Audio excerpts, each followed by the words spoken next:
민주당의 좌고우면이 내란 세력을 활개치게 하고 있다.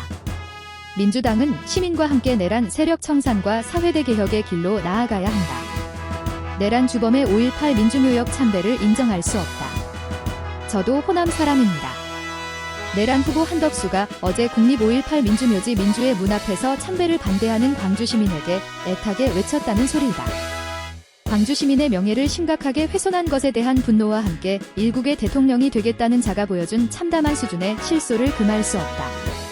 내란 후보 한덕수는 광주 시민이 마치 자신이 호남 사람인 것을 잘 몰라서 참배를 반대한 것처럼 말하고 있다. 지역 감정을 자극하기 위한 의도적인 발언이라면 비열한 것이고 평소의 생각이 은연중에 터져나온 것이라면 대한민국을 이끌 자격이 전혀 없는 구시대적 인물임을 드러내는 것일 뿐이다. 분명히 말한다. 광주 시민은 민주주의를 사랑하고 지키려는 모든 이들을 환영한다.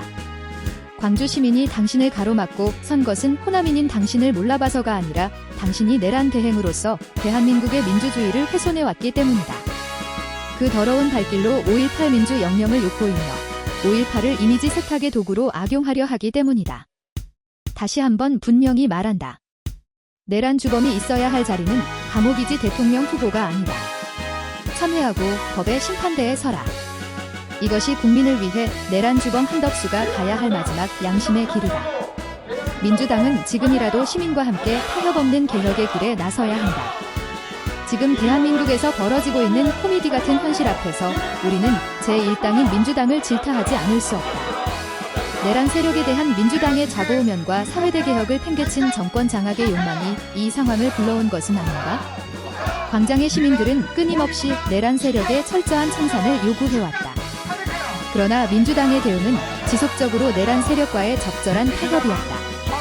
국회의 계엄 해제 이후 민주당은 광장 시민의 내란 내각 총사퇴 요구를 외면하고 뜬금없이 한덕수와의 거국 내각을 추진했다. 한덕수 탄핵에 나선 것은 윤석열의 중재에 따라 한덕수가 한동훈과의 거국 내각을 추진한 이후였다. 이는 어떻게 해서든 쉽게 정권을 잡아보겠다는 마음이 아니었으면 나올 수 없는 행동 아닌가? 민주당은 윤석열 파면을 결정할 헌법재판관 임명을 거부하고 내란 세력을 철저하게 수사할 내란 특검법을 거부한 최상목에 대한 광장 시민의 탄핵 요구도 좌고우면하면 실행하지 않았다. 그러는 사이 내란 세력은 전열을 정비했다. 행정, 사법, 입법, 거리의 극우까지 총동원해 내란 수괴 윤석열을 탈옥시키고 내란 범죄의 증거를 인멸했다. 그런데도 민주당은 좌고우면했다. 내란 세력의 본격적인 준동을 야기한 윤석열 탈옥 사건의 당사자 법비직위원과 심우정을 탄핵하라는 요구도 외면했다. 그 결과로 한국의 민주주의는 크게 위기를 맞으며 요동쳤다. 대한민국이 위기에 처할 때마다 시민들은 그 고단하고 고통스런 몸을 던져 내란 세력에 맞서 싸웠다. 민주당에 묻는다. 언제까지 시민들의 희생을 강요할 것인가? 다시는 내란이 없는 나라, 인간의 존엄함이 사회적으로 온전히 보장되는 새로운 민주 대한민국에 대한 시민의 요구는 언제 실현해 나갈 것인가? 말로는 철저한 내란 청산을 외치고 새로운 사회 건설에 대한 주권자 시민의 요구는 내란 청산이 급하니 내란 청산 후에 하자고 틀어막으면서 민주당이 한 일은 무엇인가? 끊임없는 좌고우면으로 민주주의를 위기에 빠뜨리고 급기야 자당의 대선 후보가 내란 세력과 한몸인 대법원의 법비들에 의해 난도질당하는 상황까지 야기하고 있지 않은가? 다시 한번 민주당에 촉구한다. 좌고우면하지 말고 내란 세력에 맞선 타협 없는 투쟁에 나서라.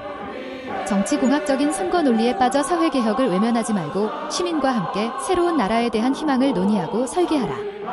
이것이 지금 제1당 민주당이 해야 할 일이다. 2025년 5월 3일 내란 청산 사회대 개혁 광주 비상행동